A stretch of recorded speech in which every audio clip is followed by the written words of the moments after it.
gente, tudo bem? Sejam bem-vindos e bem-vindas. Se você está chegando aqui agora, este vídeo é a parte 2 do nosso vídeo sobre problemática.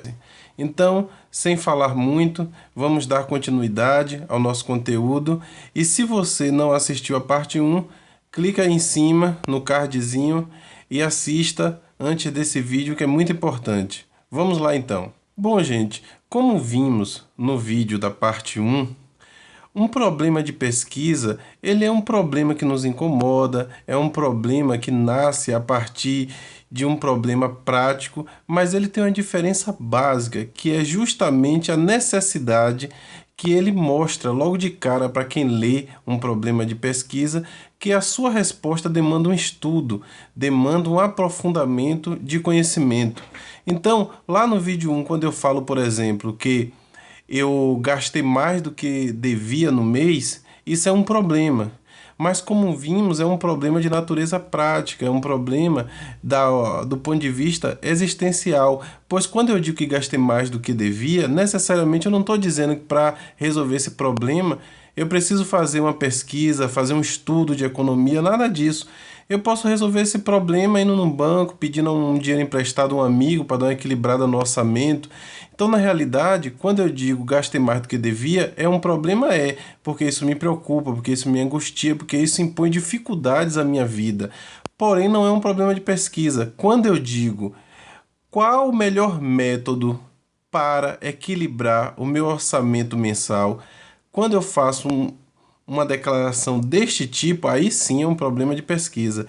É um problema de pesquisa porque se eu estou perguntando qual é o melhor método, eu preciso fazer uma análise, eu preciso estudar, identificar os métodos que existem, analisar esses métodos a partir da minha realidade e aí definir qual é o melhor para resolver o meu problema. Então, percebam que um problema de pesquisa, ele pode nascer de um problema prático. Mas é muito importante que tenhamos em mente o seguinte: um problema de pesquisa é um problema que se pode resolver com conhecimentos e dados já disponíveis ou com aqueles factíveis de serem produzidos. Pois bem, gente, toda vez que eu questiono algo na minha realidade ou algo sobre um estudo, sobre uma teoria, que eu posso responder com um estudo e um estudo baseado em dados e conhecimentos que já existem, ou eu posso produzir dados acerca deste conhecimento e responder meu problema, eu estou falando de um problema verdadeiramente científico. Porém, temos que tomar muito cuidado. Não é porque eu posso partir de um problema prático para criar um problema científico que qualquer problema prático ou qualquer declaração, qualquer questão que eu possa fazer a partir de um problema prático que demande uma pesquisa, uma reflexão, é um problema de pesquisa. Preste atenção nesse exemplo que nós retiramos de Laville-Jones. Suponhamos que um pesquisador veja um problema no aumento da taxa de divórcio. Poder-se-ia imaginar abordar o problema sob 3 ângulos diferentes. Preste atenção, vamos acompanhar. O primeiro ângulo: o casamento sendo a principal causa do divórcio, dever-se-ia interditá-lo.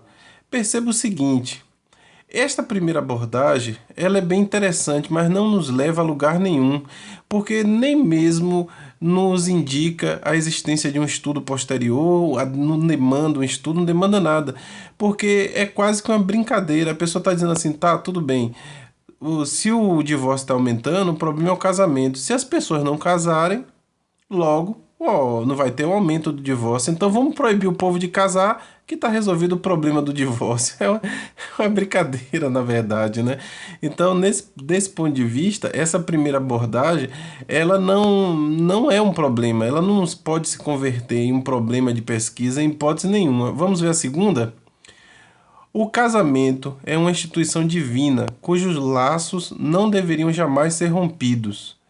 Percebam o seguinte: essa segunda abordagem, você pode até dizer assim, tá, eu posso fazer um estudo sobre o casamento enquanto um sacramento e tal, não sei o quê, mas não é efetivamente um problema de pesquisa a partir do momento de pesquisa científica, a partir do momento que o casamento é entendido do ponto de vista religioso como um sacramento sagrado, né? Ó a redundância, sacramento sagrado, que não pode ser dissolvido. Ou seja, para esta abordagem, o problema do divórcio praticamente não existe, porque não é possível desfazer um casamento depois que ele é realizado. Então, não tem pesquisa, né? Vamos ver a terceira abordagem, então. O aumento da indiferença amorosa entre cônjuges é o que causa o divórcio. E aí, o que é que você acha dessa terceira abordagem? Percebam o seguinte, né? Nesta terceira, realmente nós podemos fazer dela um problema de pesquisa, porque eu tenho aí uma variável que é indiferença amorosa. A gente pode pesquisar se o aumento ou a diminuição da indiferença amorosa tem um impacto relevante para o crescimento ou diminuição do número de divórcios. E nós podemos fazer isso entrevistando casais, submetendo esses casais a questionários. Podem ser casais em diferentes estágios do casamento, com diferentes idades, com formas diferentes de conceber o casamento, mas nós vamos conseguir, a partir dessa terceira abordagem, desenvolver um estudo a partir de dados que já existem, mas vamos também criar dados factíveis, reais, objetivos, para saber se realmente o aumento da indiferença provoca o aumento do número de divórcio. Então, essa terceira opção é o que mais se assemelha, o que nos possibilita gerar um problema de pesquisa. Bem, gente, perceba que essa questão do divórcio, a princípio, é um problema prático. E que, a partir do momento que a gente procura pesquisar o motivo pelo qual o aumento da taxa de divórcio está ocorrendo na nossa sociedade, então isso se torna um problema de pesquisa.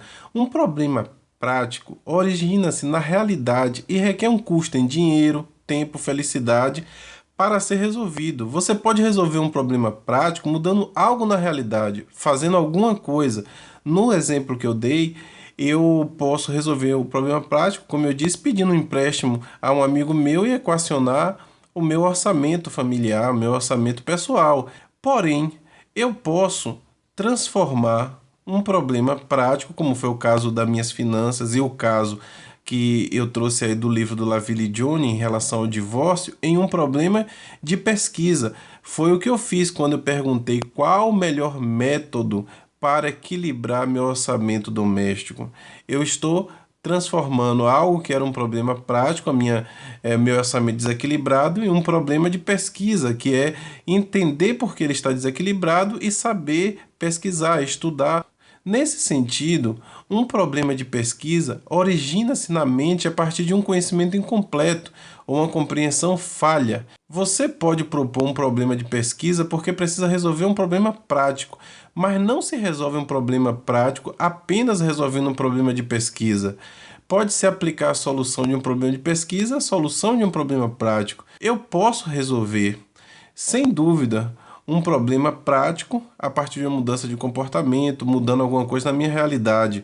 Mas eu não posso resolver um problema prático apenas com o resultado de uma pesquisa. A pesquisa, o resultado que eu tenho do meu problema de pesquisa, da minha pesquisa, vai me fornecer um conhecimento mais completo. Vai, sabe, preencher aquela lacuna que a gente encontrou em relação a uma determinada área do saber.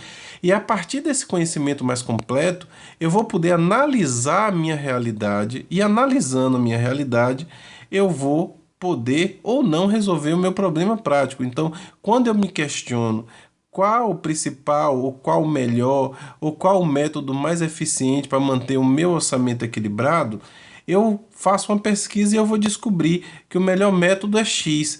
Mas se eu não aplicar esse método X de forma coerente com minha realidade em relação ao meu orçamento familiar, isso não vai ter impacto nenhum. O resultado da minha pesquisa, do meu problema de pesquisa, ele só vai influenciar a realidade se eu usar esse resultado para entender esta realidade e modificar esta realidade. Mas se eu simplesmente responder que o melhor método é X, engavetar minha pesquisa e não fazer nada com esse resultado, nada vai mudar do ponto de vista prático.